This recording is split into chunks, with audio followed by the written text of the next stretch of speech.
Dicas de saúde. Dicas de saúde. Bem, hoje por aqui nós estamos recebendo a doutora Mariana Veríssimo, que é pediatra. Bom dia, doutora. Obrigado aí pela conversa com a gente, viu? Bom dia, Daniel. Tudo bem? Tudo Eu bem. que agradeço aqui a oportunidade, o convite para fazer parte aqui do quadro e ajudar de alguma forma, né, com as dicas nossas mamães, nossas crianças e os nossos adolescentes. Tá certo, doutora. Muito obrigado. Doutora, hoje muitas crianças passam mais tempo olhando para uma tela do que brincando ao ar livre. Eu até digo brincando aqui, eu nunca mais vi um garoto com o braço quebrado. Na minha época era muito comum você ver menino com o braço engessado. No colégio verdade. até virava aquele frisson, aquela sensação, todo mundo pegava lá, né, uma caneta para assinar no gesso. Tal. Isso. Nunca mais vi, doutora. Bem, então isso quer dizer o quê? Também que mudou muitos hábitos, né? E a gente vê hoje, então, as crianças passando muito mais tempo brincando, né, olhando para uma tela do que brincando realmente ao ar livre. A gente está criando uma geração conectada, mas menos saudável, doutora? Com certeza, com toda certeza. Realmente a gente não vê mais as crianças com aquele gesso, assinando, né? Que era uma grande, como eu posso dizer, felicidade. Apesar de estar com o braço quebrado, a gente estava ali assinando e fazendo aqueles desenhos. Geralmente, hoje o que a gente vê são crianças com o rostinho enfiado num celular, numa tela. É difícil, é muito difícil. E isso acaba prejudicando, com toda certeza, né, o desenvolvimento da criança.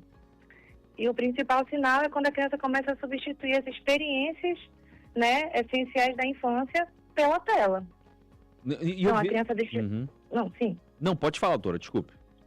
Então, quando a criança deixa de brincar, de interagir, né, com a família, deixa de praticar atividade física, apresenta dificuldade de desligar o celular.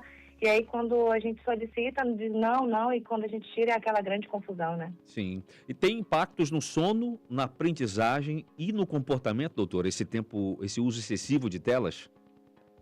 Tem, com certeza. Principalmente porque a luz do celular, ela impacta ali, né, na produção de melatonina. Então, a luz que a gente está, principalmente à noite, quando nós estamos ali no celular, ela reduz a melatonina, então ela dificulta o início do sono da criança e diminui a qualidade. Então, não é só quando a criança ultrapassa o tempo, o horário de dormir, mas também tem esse outro fator, né, que é muito prejudicial. Sim. E... Diga. Não, porque eu achei que a senhora ia parar de falar, eu já ia perguntar outra coisa, né? O que a ciência já sabe sobre isso, sobre esses impactos do excesso de telas no sono, na aprendizagem e até no comportamento? Porque eu vi outro dia que as crianças tendem a ficar, as crianças que têm muito contato com telas, acabam ficando também mais inquietas, né? Mais impacientes, mais ansiosas. Sim, o que acontece é que as crianças começam a apresentar maior irritabilidade, impulsividade, dificuldade de autorregulação emocional, né? A criança, ela chora, não sabe nem por que ela está chorando às vezes, né? A gente tenta acalmar e não sabe, e também o aumento dos sintomas da ansiedade. Então, a criança tem dificuldade, quando a gente fala de concentração, não sei se tu já observou, que tem no YouTube, por exemplo, aqueles shorts que a gente Sim. vai passando, a criança vai passando, então a criança não consegue mais assistir depois um desenho completo, um filme no cinema. Então, isso é uma coisa muito grave e é muito preocupante nesse momento, né, do desenvolvimento da criança. A memória, os adolescentes começam a apresentar até dificuldade na memória, na hora da aprendizagem, na escola. É realmente difícil. Sim. Doutora, e existe um tempo de tela considerado seguro, então, para cada faixa etária? Ou o mais importante, eu acho que a qualidade, obviamente, do conteúdo é tão importante quanto, né?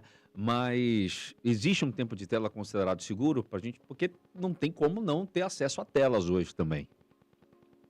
Sim, hoje as duas coisas são importantes, né? Opa, caiu. Né?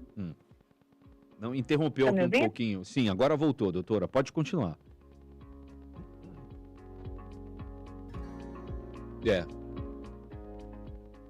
Doutora?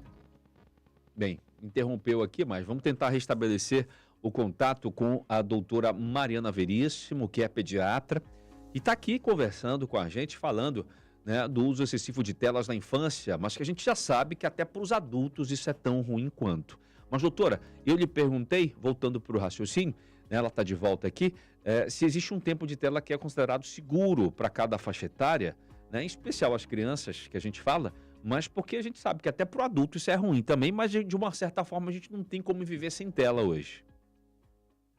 Geralmente tem, né? Os menores de 2 anos a gente tem que evitar totalmente, a não ser que seja videochamada com os familiares. Aí entre 2 a 5 anos a gente pede até 1 hora, sempre com supervisão para ver o que eles estão assistindo.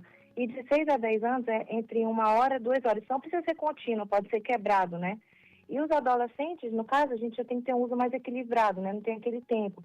Mas tem que preservar o sono, a atividade física, os estudos e a convivência familiar. Porque às vezes a gente está ali no restaurante, a gente olha para um lado, tá o pai e a mãe, 2 adolescentes, cada um no celular, e não tem comunicação, né? Então isso é uma coisa que a gente tem que ter muito cuidado.